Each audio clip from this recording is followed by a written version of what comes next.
अन्नदाता अन्नदाता। नमस्कार, मैं आयुषी आप सभी दर्शकों का अन्नदाता कार्यक्रम में स्वागत करती हूँ। त्याग और तपस्या का दूसरा नाम है किसान। कृषि ही उसकी भक्ति है और कृषि ही उसकी शक्ति है। कृषि ही उसकी निद्रा है और कृषि ही उसका जागरण है। ऐसे ही भारतीय किसानों को खेतीबाड़ी से जुड़ी हुई बहुत सी नई लाभकारी जानकारियां देने के लिए हर रोज सुबह हम आपके साथ आते हैं। तो चलिए कार्यक्रम शुरू करने से पहले देखते हैं क्या है आज के अन्नदाता में। किसान कैसे ले अपने उत्पाद का अच्छा बाजार भाव। पशुओं में पोषक तत्वों की पूर्ति के लिए कैसे बनाए मिनरल बट्टिका।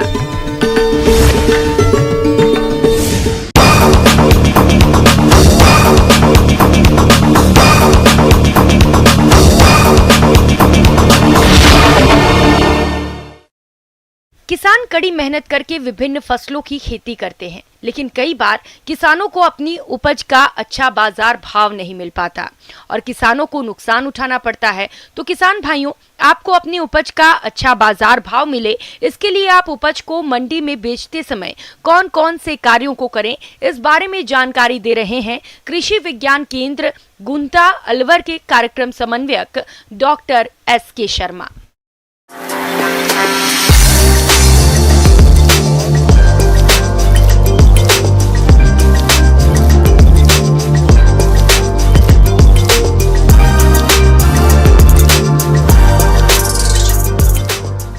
राम राम किसान भाइयों, जैसा कि आप सबको विदित है, आप लोग अब इस समय फसलों को इकट्ठा करके और भंडारण कर रहे हैं या मंडी लेकर के जा रहे हैं।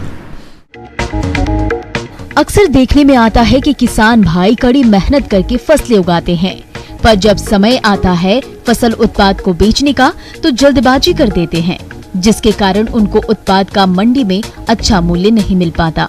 यदि किसान थोड़ा सा जागरूक रहें और फसल उत्पाद की ग्रेडिंग करके सही समय पर मंडी में ले जाएं, तो अधिक लाभ ले सकते हैं। अब देखिए, मंडी में जहाँ लेकर के हम जाते हैं, कोई भी फसल हो, चाहे आपकी गेहूं हो, जौ, चना, सरसों हो या फिर आपके सब्जियां हैं, मंडी में उसी फसल की कीमत ज़्यादा अच्छी मिलती है जो ज़्यादा अच्छी दिखाई देती है। और ज़्यादा अच्छी दिखाई कब देती है? जब हम उसकी ग्रेडिंग परफेक्ट तरीके से करते हैं। किसी भी चीज़ को अगर अच्छे तरीके से छटाई करके और अच्छी चीज़ को अगर हम इकट्ठी करके लेके जाएंगे, ताकि आपको पैसे ज़्यादा मिल सके। ग्रेडिंग। किसान भाइयों, आपको अनाज और सब्जियों का बाजार में अच्छा मूल्य मिले, इसके लिए कृषि उत्पाद का श्रेणीकरण अवश्य करें। श्रेणीकरण में पहले कटे, फटे, टूटे दानों और सब्जियों एवं कंकड़ पत्थर इत्यादि को निकाल दें। इसके बाद दानों, सब्जियों की सफाई करें, फिर ग्रेडिंग करना शुरू करें, जिसमें कृषि उत्पाद के आकार प्रकार के आधार पर बड़े दानों, सब्जियों को प्रथम श्रेणी में रखें, मध्यम आकार के दानों, सब्जियों को दूसरी श्रेणी में रखें और छोटे आकार को तीसरी श्रेणी में रखते हुए ग्रेडिंग करें। मैं आपको एक बार बताना चाहूँगा कि ग्रेडिंग की वजह से एक तो मार्केटिंग में सुविधा होती है, क्योंकि आजकल आम उपभोक्ता जो है वो पूरी तरह जागरूक है। उसे हर चीज़ की ग्रेड का पता है, स्टैंडर्ड का पता है, कितने स्टैंडर्ड के हैं, तो उसी के हिसाब से वो पैसा देता है। तो एक तो आपको इससे मार्केटिंग की एक सुविधा अच्छी मिल जाती है, आपको आसानी से आपका माल बिक जाएगा और आपको पैसा अच्छा मिल जाएगा। ग्रेडिंग उत्पाद के लिए बाजार का विस्तार भी करता है। अगर ग्रेडिंग है और बाजार नहीं भी है लेकिन अच्छी चीज़ की क्वालिटी है, तो आदमी तुरंत वहाँ जाएगा कि हाँ यार, इसके पास माल अच्छा मिल रहा है। यानी एक तरीके से बाजार को बढ़ाने का भी काम आप एक अच्छी ग्रेडिंग करके कर सकते हैं। साथ ही साथ ग्रेडिंग जो है विज्ञापन, भंडारण, घाटे और व्यक्तिगत निरीक्षण आदि की लागत को भी कम करता है, क्योंकि आप अगर रोक करके रखोगे, स्टोरेज रखोगे, आपको उसे 4-6 महीने संभाल के रखना पड़ेगा। उसका खर्चा जो आएगा, बिजली भी है और भी बहुत सी चीज़ें हैं, लेबर भी उसमें लगती है, तो वो सारी चीज़ें भी आपकी कम होगी अगर प्रॉपर ग्रेडिंग करके और हम मार्केट में तुरंत उस चीज़ को भिजवा देते हैं। तो अगर आप ग्रेडिंग करके इसकी भंडारण कर रहे हैं, स्टोरेज कर रहे हैं, तो भी निश्चित रूप से आपकी चीज़ की क्वालिटी इंप्रूव होगी और आगे भविष्य में आपको 2 पैसे उससे ज़्यादा मिल सकते हैं। तो कहने का मतलब ये है कि किसी भी प्रकार का अनाज है, सब्जी है, आप उसकी ग्रेडिंग अलग अलग 3 स्तरों में हम ग्रेडिंग कर सकते हैं। एक एकदम परफेक्ट जो है मार्केटिंग के हिसाब से, उसको अलग छांट लीजिए। एक थोड़ा हल्का जिसके अंदर कुछ कमियां रह जाती हैं, अगर विशेषकर हम सब्जियों की बात करें तो हल्के हल्के दाग वाले जैसे टमाटर है या मिर्च है, तो उनको एक अलग मंडी के हिसाब से कि भाई ठीक है ये माल इतना हमारा है तो उसकी थोड़ी रेट, लेकिन अगर हमने मिक्स कर दिया तो सारे के सारे माल की कीमत एक जैसी लगेगी। वहीं आपने अलग अलग कर दिया तो जो सबसे बेस्ट क्वालिटी है उसका आपको बहुत अच्छा पैसा मिलेगा, जो थोड़ी कम है उसका थोड़ा कम मिलेगा, और जो ख़राब वाली क्वालिटी है उसका भी कुछ ना कुछ तो आपको मिलेगा ही मिलेगा। तो मार्केट जाने से पहले निश्चित रूप से अपने उत्पादन का ग्रेडिंग करें, और ग्रेडिंग करके ही मंडी तक आप पहुँचें ताकि आपको पैसे ज़्यादा मिल सकें। कृषि उत्पाद जैसे अनाज, सब्जियां या फल को मंडी या बाजार तक सुरक्षित ले जाने के लिए अच्छे ढंग से पैकिंग करना चाहिए, ताकि अनाज, सब्जियां, फल परिवहन के दौरान खराब ना हो और उनकी गुणवत्ता बनी रहे। किसान भाई, अपने उत्पाद को बाजार में ले जाने से पहले मंडी भाव की जानकारी अवश्य लें। इसके बाद विक्रय के लिए अपने कृषि उत्पाद ले जाएं। यदि बाजार में अनाज, सब्जियां या फल की आवक एक समय अधिक हो तो ऐसी दशा में कुछ दिनों के लिए उत्पाद को भंडारण करें, और जब उचित मूल्य मिले तब मंडी या बाजार में बेचने के लिए ले जाएं। ऐसा करने से किसान को उनके उत्पाद का अच्छा मूल्य मिलेगा और समृद्ध होंगे। पैसा ज़्यादा लेने का एक तरीका और भी है कि आप एक ही मंडी पर निर्भर ना रहें, अपने अड़ोस पड़ोस की दूसरी मंडियों की भी भाव की आप जानकारी जरूर लेते रहें, और जहां पर अच्छी क्वालिटी की चीज़ का अच्छा पैसा मिल रहा है वहां ले जा कर के उस चीज़ को बेचें। साथ ही साथ आपके जो एक्सचेंज मंच है उस पर भी व्यापार योग्य वस्तुओं को जो है आप वायदा से, स्पॉट ट्रेडिंग से आप इनको बेच सकते हैं। ये भी एक प्लस पॉइंट है। और आजकल तो इनाम की सुविधा भी चल रही है, आप बैठे बैठे घर से ही अपने मार्केटिंग का काम कर सकते हैं। तो ये सारी चीज़ें हैं जिनको कि आपको ध्यान में रखते हुए ही अपने माल को मार्केट में या मंडी में बेचना चाहिए। ब्रेक के बाद आप सभी दर्शकों का स्वागत है। चलिए अब रुख करते हैं अगली कड़ी की ओर। पशुओं से दूध उत्पादन मिले, इसके लिए विभिन्न प्रकार के हरे चारे और दाना मिश्रण पशुओं को खिलाते हैं। फिर भी कई बार पशुओं में कुछ जरूरी पोषक तत्वों की कमी के कारण इनका दूध उत्पादन कम होने लगता है। इसी समस्या को देखते हुए पशु विशेषज्ञ ने पशुओं के आहार में इन तत्वों की कमी की पूर्ति के लिए मिनरल बट्टिका को बनाया है। तो क्या है ये मिनरल बट्टिका, इसे किसान कैसे बनाएं और पशुओं के आहार में इसका प्रयोग किस प्रकार से करें, देखिए हमारी ये खास रिपोर्ट।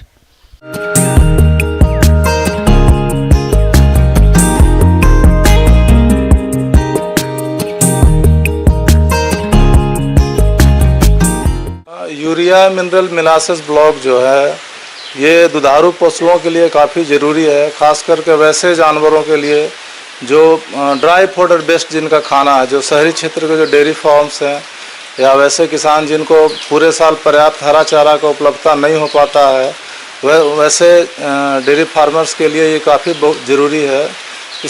इसमें नाम से ही क्लियर है, यूरिया मिनरल मोलासेस ब्लॉक, यानी ये ईंट के फॉर्म में एक ब्लॉक होता है, लीक होता है, जो दुधारू पशुओं के लिए चाटने के लिए उसको रखते हैं। जनरली इसको जहाँ पे गायें, हमारे दुधारू गायें खाती हैं, उसी के नाद के पास रखा जाता है। पशु चॉकलेट यानी कि मिनरल बट्टिका को गुड़, urea, molasses, sodium bentonite, calcite powder, गेहूं का चोकर, राइस पॉलिश, कुल्थी, खनिज मिश्रण, नमक और अन्य सामग्री के उपयुक्त अनुपात में मिश्रण के द्वारा तैयार किया जाता है। ये दुधारू पशुओं के लिए ऊर्जा, प्रोटीन और खनिज तत्वों को आसानी से उपलब्ध कराने का बेहतर स्रोत है।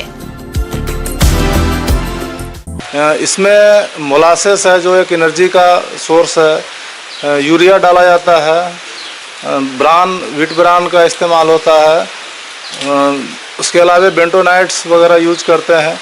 इसके अलग अलग कंपोजिशन है, वो डिपेंड करता है किस एरिया के लिए बनाया जा रहा है, और इसका साइज भी वेरी करता है।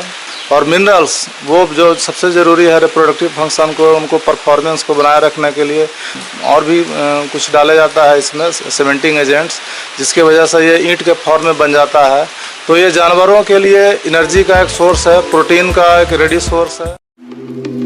यूरिया मोलासिस मिनरल ब्लॉक पशुओं को खिलाने से उनको भरपूर मात्रा में पोषक तत्व तो मिलता ही है, साथ ही यूरिया के धीमी गति से अंतर्ग्रहण से जैव प्रोटीन का ज्यादा मात्रा में उत्पादन होता है, जिससे पाचन क्रिया बेहतर हो जाती है। तो आइए सबसे पहले जानते हैं इसे बनाने की विधि के बारे में। सबसे पहले गुड़ के शीरे को गर्म करके उसमें यूरिया, कैल्साइट पाउडर और सोडियम बेंटोनाइट डालकर अच्छी तरह मिला लें। इसके बाद मिश्रण को धीरे धीरे हिलाते हुए इसमें खनिज मिश्रण, बिनौले या फिर मूंगफली की खली और अन्य बताई गई चीजों को मिलाते जाएं। जब मिश्रण का तापमान 120 डिग्री हो जाए तो इसको 10 मिनट तक अच्छी तरह से मिलाते रहें और जब सभी पदार्थ अच्छी तरह से मिल जाएं, तो मिश्रण को ठंडा कर लें। फिर उचित आकार के सांचों में डालकर ठंडा होने के लिए रख दें। इसके बाद इनका उपयोग पशु के आहार के साथ कर सकते हैं। क्योंकि जो हाई एल्डर्स हैं, ज़्यादा दूध देने वाली गाय हैं, 15 लीटर या उससे ऊपर देने वाली गाय हैं, उनको कई बार बैलेंस राशन नहीं मिल पाता है। प्रोटीन की कमी, मिनरल की कमी रह जाती है, जिससे उनका जो क्षमता है, दूध उत्पादन क्षमता है, वो पूरा हम लोग एक्सप्लॉइट नहीं कर पाते हैं। तो ये मिनरल UMMB, जिसको यूरिया मिनरल मोलासिस ब्लॉक बोलते हैं, ये काफ़ी हेल्पफुल होता है। इसका एक मेन ब्यूटी ये है कि जो इसमें यूरिया डालते हैं तो चूँकि वो चाटती है तो काफ़ी धीरे स्लो बॉडी में रिलीज होता है। उससे जो माइक्रोबियल फर्मेंटेशन का प्रोसेस है प्रोटीन सिंथेसिस के लिए, वो काफ़ी उपयुक्त है। तो इससे माइक्रोबियल प्रोटीन का जो सिंथेसिस है, प्रोडक्शन है रूमेन के अंदर, वो काफ़ी बढ़ जाता है और अल्टीमेटली वो छोटी आंत में जा कर के प्रोटीन की मात्रा को शरीर में उपलब्धता को बढ़ाता है। डाइजेस्टिबिलिटी, जो उसका पाचन प्रक्रिया है, उसको भी वो इम्प्रूव करता है। तो वैसे डेयरी फार्मर्स या जो किसान हैं जिनके यहाँ हरा चारा की उपलब्धता कम है, जो काफ़ी ज़्यादा दूध देने वाली गाय, 15 लीटर या उससे ऊपर वाली गाय रखी हुई हैं, उनके लिए ये एक बहुत बढ़िया चीज़ है, आप इसका इस्तेमाल करें। यूरिया मोलासिस मिनरल ब्लॉक, जिसे किसान पशुओं का चॉकलेट और मिनरल बट्टिका आदि के नाम से जानते हैं, इसे पशुओं के आहार में कैसे सम्मिलित करें और इस बट्टिका को कितनी मात्रा में पशुओं को कब दें, चलिए इस बारे में हम आपको बताते हैं। इसका प्रयोग आप सभी पशुओं के लिए कर सकते हैं। प्रतिदिन लगभग 400 से 500 ग्राम बट्टिका पशुओं को दे सकते हैं। दूध दोहने के समय या सुबह शाम के समय पशुओं को मिनरल बट्टिका खिलाना लाभप्रद होता है। तो इससे जो गाय का जो डिफिशियंसी है प्रोटीन का, मिनरल्स का, एनर्जी का, वो रिक्वायरमेंट पूरा हो जाता है। कई बार एक व्यवहारिक समस्या आता है कि किसान अपने जानवरों को प्रतिदिन नमक नहीं दे पाते हैं या मिनरल मिक्सचर नहीं दे पाते हैं। तो ये लीक अगर उसके नाथ के पास रखा रहेगा, दुधारू गायों के पास, तो अपने ज़रूरत के जितना उनका ज़रूरत है, रिक्वायरमेंट है, वो लीक करते रहेंगे और इससे उनका प्रोडक्शन परफॉर्मेंस बना रहेगा। पत्तेदार सब्जियों में पालक की बात करें तो इसकी बाजार में मांग वर्ष भर रहती है, जिससे प्रदेश के किसान भाई बहुत कम दिनों में पालक की खेती से अच्छी आमदनी ले सकते हैं। इसी लाभ को ध्यान में रखते हुए जो किसान भाई पालक की खेती करना चाहते हैं, तो इसकी अधिक उपज देने वाली कौन कौन सी किस्मों का चयन कर बुआई करें, इस बारे में जानकारी के लिए देखिए कार्यक्रम का ये अंश। किसान भाइयों, अगर आप गर्मी में पालक की खेती करने के बारे में सोच रहे हैं तो हम आपको बता दें कि गर्म मौसम में इसके पौधे बढ़वाड़ नहीं करते, लेकिन पानी की सही व्यवस्था होने पर गर्मी में भी पालक की खेती कर सकते हैं। और गर्मी के मौसम में पालक की बुआई का उपयुक्त समय फरवरी मार्च का महीना होता है। किसान भाइयों, अब बात करते हैं पालक का अधिक उत्पादन देने वाली किस्म की।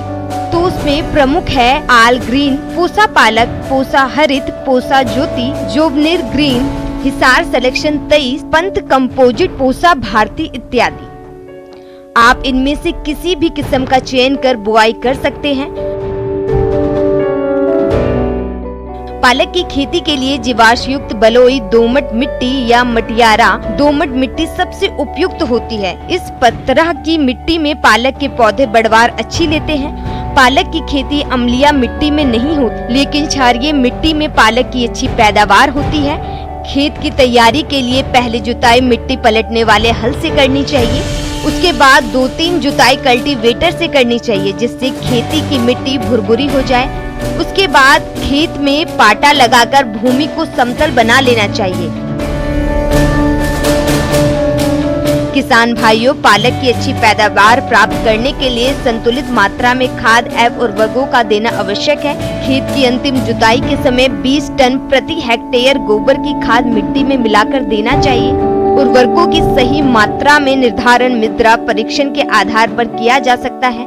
पालक के लिए 100 किलोग्राम नाइट्रोजन, 50 किलोग्राम स्फोर और 50 किलोग्राम पोटाश प्रति हेक्टेयर की दर से जरूरत होती है, जिसमें से फास्फोरस और पोटाश की पूरी मात्रा तथा नाइट्रोजन की आधी मात्रा को बुआई से पूर्व भूमि की तैयारी के समय प्रयोग करें और शेष नाइट्रोजन की आधी मात्रा का प्रयोग 2 बराबर भागों में बांटकर फसल में छिड़काव कर तुरंत सिंचाई कर दें।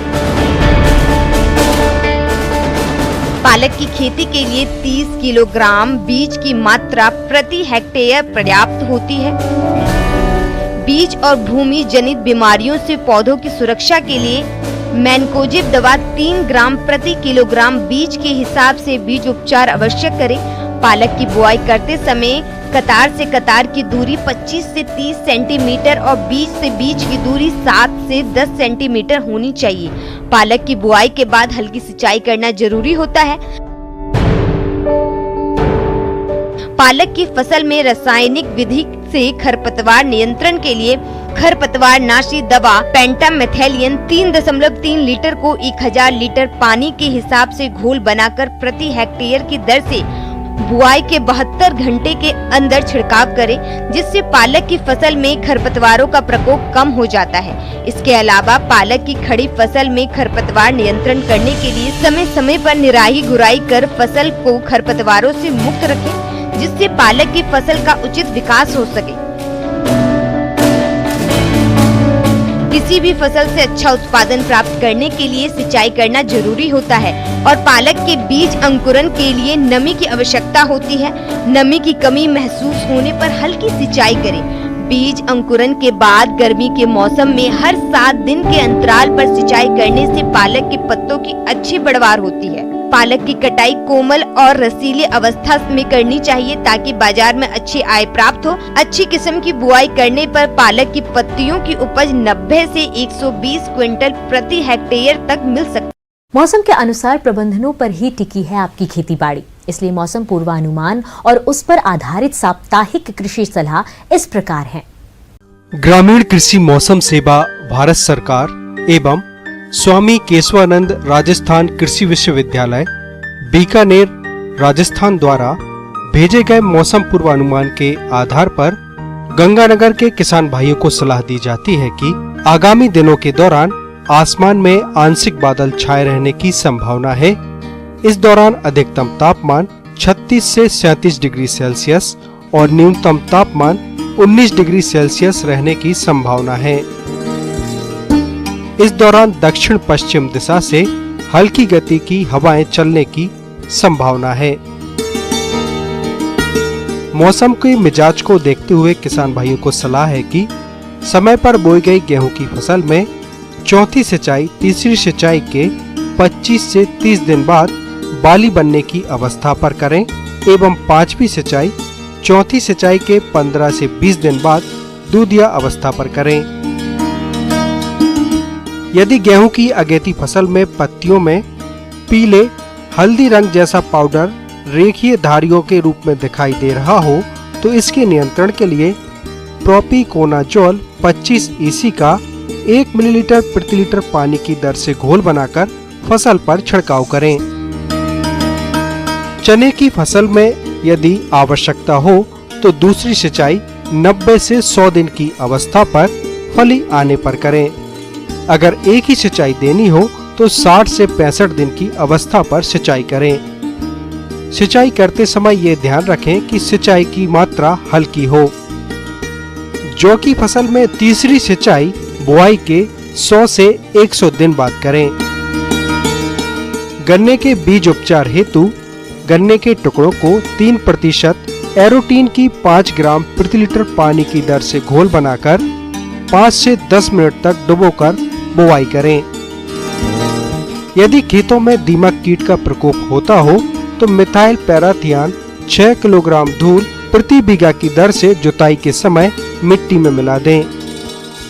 गन्ने की अच्छी उपज के लिए उन्नत किस्में हैं CO 05009, CO 6617, CO 7717, COS 95255, COS 767, COH 99 आदि।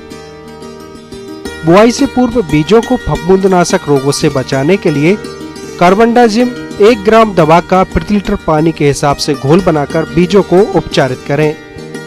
15 से 20 क्विंटल प्रति बीघा की दर से बीजों की बुआई करें। बिजाई हेतु गन्ने का ऊपरी 1/3 भाग काम में लेवें। बिजाई 75 सेंटीमीटर की दूरी पर कतारों में सिरे से सिरा मिलाकर या आंख मिलाकर टुकड़ों को 12 सेंटीमीटर की गहराई पर बोएं।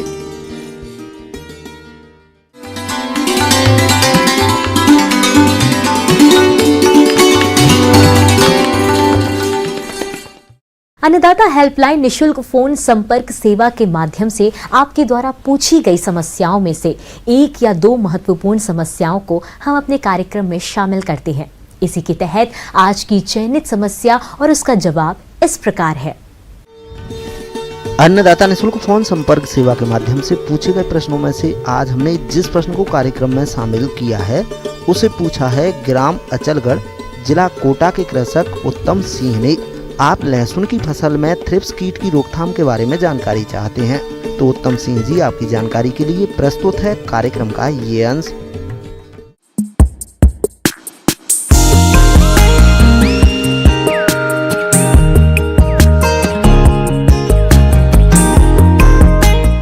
तापमान बढ़ रहा है तो कीड़े मकोड़ों का प्रकोप भी बढ़ रहा होगा। इसमें सबसे मुख्य रूप से थ्रिप्स आता है। ये चूसने वाला कीड़ा है। ये थ्रिप्स में आप देखे होंगे कि ये रस चूसने वाला कीड़ा है। ऊपर से पौधा ऐसा प्रतीत होता है जैसे सूख रहा है और कई बार इसमें स्पॉट भी दिखते हैं। तो किसान भाई इसको देखें। अगर कम मात्रा में है तो आप येलो स्टिकी ट्रैप जो आते हैं पीले रंग के जो वो आते हैं उनको आप खेत में लगा दें। चूँकि पीले रंग के प्रति ये कीट आकर्षित होते हैं तो उसमें जाकर चिपक जाएंगे तो उससे भी काफ़ी अपने को मदद मिलती है। और साथ साथ में अगर ज़्यादा है, आपको ऐसा लग रहा है कि अत्यधिक मात्रा में है तो इसमें आप एसीफेट, एसिटामाप्रिड, इमिडाक्लोप्रिड इन केमिकल्स का आप स्प्रे कर सकते हैं। केमिकल का कम से कम प्रयोग करें और एक ही चीज़ पर आप डिपेंडेंट ना रहें, ये आप ध्यान रखें। तो इन 2 चीज़ों से अभी बचने की ज़रूरत है। साथ में कीड़े जो रस चूसक कीड़े आ रहे हैं उनसे आपकी फसल अगर बच जाएगी तो आपको अच्छा उत्पादन मिलेगा। हम यह उम्मीद करते हैं कि आज का कार्यक्रम आप सभी दर्शकों के लिए उपयोगी रहा होगा। किसान भाइयों, अन्नदाता आपकी सेवा के लिए संकल्परत है और कृषि संबंधित समस्या एवं सुझावों के लिए आप हमें इस पते पर संपर्क कर सकते हैं। प्रोड्यूसर अन्नदाता news 18 Rajasthan, Ramoji film city, Hyderabad 501512। साथ ही आप हमें ईमेल भी कर सकते हैं। हमारा ईमेल है p18annadatarajasthan@nw18.com। इसके अतिरिक्त आप हमें निशुल्क हेल्पलाइन नंबर 1800889216 पर सोमवार से शनिवार सुबह 10 से शाम 4 बजे के बीच संपर्क कर सकते हैं।